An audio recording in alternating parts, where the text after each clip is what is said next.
Welcome back to another Saturday demo here at Rockler. Today I'm going to share 5 tips for making better mitered picture frames. We all know there's a lot of different styles and joint options for making picture frames, but I'll bet over your lifetime as a woodworker, you'll make more of these conventional mitered frames than any other style. And why not?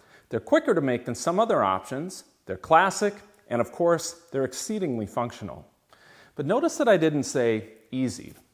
That's because, as you probably already know, 45-degree miter joints like these can be difficult to cut, glue, and clamp up accurately. And the wider the frame members are, the more challenging they can become. But here are 5 things you can do to up your odds for success when making frames like these. In order to cut crisp, accurate miter joints, you need to be using a clean, sharp blade in either your table saw or your miter saw. And if your saw takes a 10-inch blade, make sure it has at least 40 teeth or more. More teeth take smaller bites, and that translates to smoother, cleaner cuts. Over the years, I've become a big fan of this Freud general-purpose fusion blade.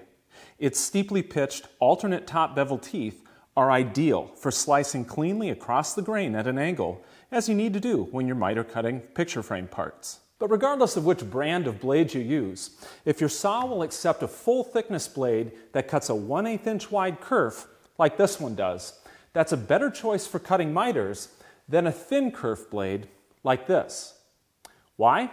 Well, thin kerf blades have much thinner blade bodies that can actually flex as you're pushing wood through, especially dense woods like oak or maple. And any flexing on a miter cut can mean the cut won't be flat across the grain or through its thickness. Now, my second tip for cutting accurate picture frame miters is obvious. You need a way to set up those 45-degree angle miter cuts precisely for cutting. And if your saw has a crudely made or small miter gauge, you're always going to be at a disadvantage here. To cut those miter joints accurately, one really good option is to use a crosscut sled, especially one like this that has an adjustable angle cutting fence and a protractor scale built right into it. The huge protractor scale on Rockler's crosscut sled makes it easy to see and set the fence to 45 degrees or even fractions of a degree larger or smaller than 45.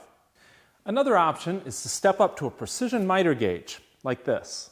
You want a miter gauge that locks solidly at all of its preset detents, so there's no shadow of a doubt when you lock it to 45 degrees.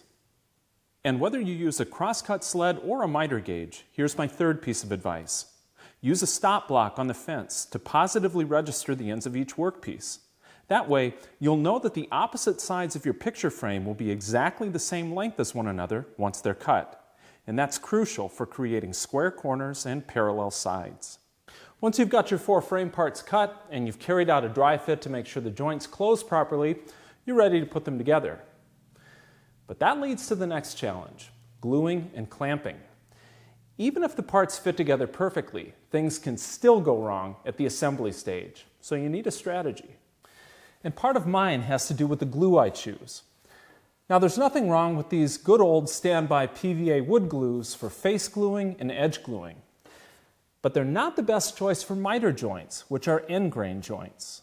The problem is, ordinary PVA wood glues are often just too fluid and thin.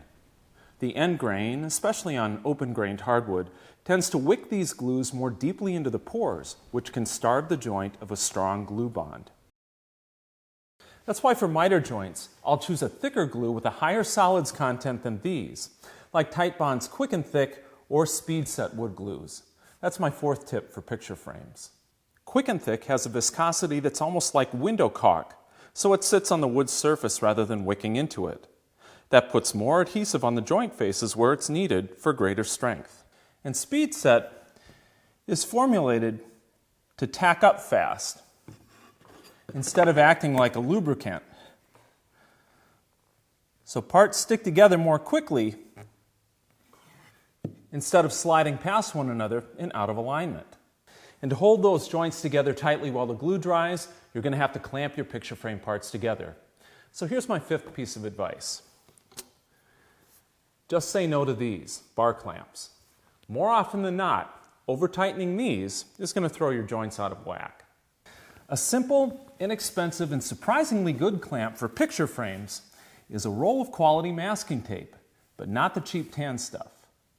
Here, I'm using 3M's Green Performance Masking Tape 233 Plus. Just stick the picture frame parts end to end on strips of masking tape so the mitered corners just touch. Spread glue on the open joints, then fold the miters closed and secure the last joint with more tape. For small picture frames, tape is all the clamping force you'll need. Another option is to use a band clamp, which works well for either small or larger picture frames. This version from Rockler uses a strong nylon band, and it has 4 corner brackets to help more evenly distribute the clamping pressure all the way around the frame and pull all 4 corner joints together at once.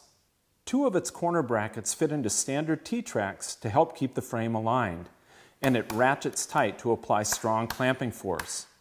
These raised reference points on the corner brackets make it easier to measure across the frame's diagonals to verify squareness. Making mitered picture frames doesn't have to try your patience, especially if you have a few tips and the right sorts of products to help make the process easier.